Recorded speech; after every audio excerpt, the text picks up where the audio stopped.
बुधवार व्रत कथा और पूजन विधि। एक समय एक व्यक्ति अपनी पत्नी को विदा करवाने के लिए अपनी ससुराल गया। वहां पर कुछ दिन रहने के पश्चात सास ससुर से विदा करने के लिए कहा, किंतु सबने कहा कि आज बुधवार का दिन है, आज के दिन गमन नहीं करते हैं।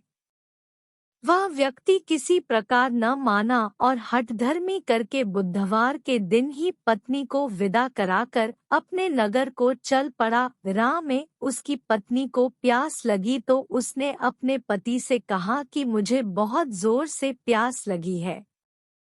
तब वह व्यक्ति लोटा लेकर रथ से उतरकर जल लेने चला गया। जैसे ही वह व्यक्ति पानी लेकर अपनी पत्नी के निकट आया तो वह यह देखकर आश्चर्य से चकित रह गया कि ठीक अपनी ही जैसी सूरत तथा वैसी ही वेशभूषा में वह व्यक्ति उसकी पत्नी के साथ रथ में बैठा हुआ है। उसने क्रोध से कहा कि तू कौन है जो मेरी पत्नी के निकट बैठा हुआ है? दूसरा व्यक्ति बोला कि यह मेरी पत्नी है, इसे मैं अभी अभी ससुराल से विदा कराकर ला रहा हूँ। वे दोनों व्यक्ति परस्पर झगड़ने लगे।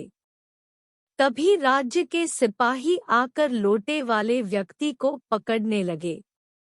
स्त्री से पूछा, तुम्हारा असली पति कौन सा है?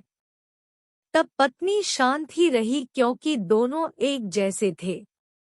वह किसे अपना असली पति कहे?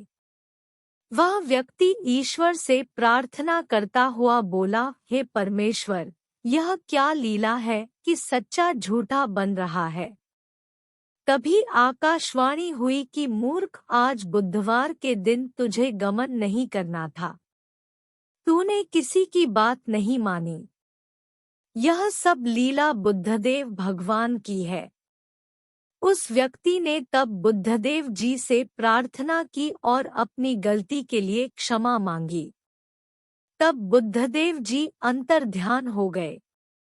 वह अपनी स्त्री को लेकर घर आया तथा बुधवार का व्रत वे दोनों पति पत्नी नियम पूर्वक करने लगे। जो व्यक्ति इस कथा को श्रवण करता तथा सुनाता है, उसको बुधवार के दिन यात्रा करने का कोई दोष नहीं लगता है, उसको सर्व प्रकार के सुखों की प्राप्ति होती है। बुधवार व्रत विधि। ग्रह शांति तथा सर्व सुखों की इच्छा रखने वालों को बुधवार का व्रत करना चाहिए। इस व्रत में दिन रात में एक ही बार भोजन करना चाहिए। इस व्रत के समय हरी वस्तुओं का उपयोग करना श्रेष्ठतम है। इस व्रत के अंत में शंकर जी की पूजा धूप, बेलपत्र आदि से करनी चाहिए। साथ ही बुधवार की कथा सुनकर आरती के बाद प्रसाद लेकर जाना चाहिए। इस व्रत का प्रारंभ शुक्ल पक्ष के प्रथम बुधवार से करें। 21 व्रत रखें। बुधवार के व्रत से बुध ग्रह की शांति तथा धन, विद्या और व्यापार में वृद्धि होती है।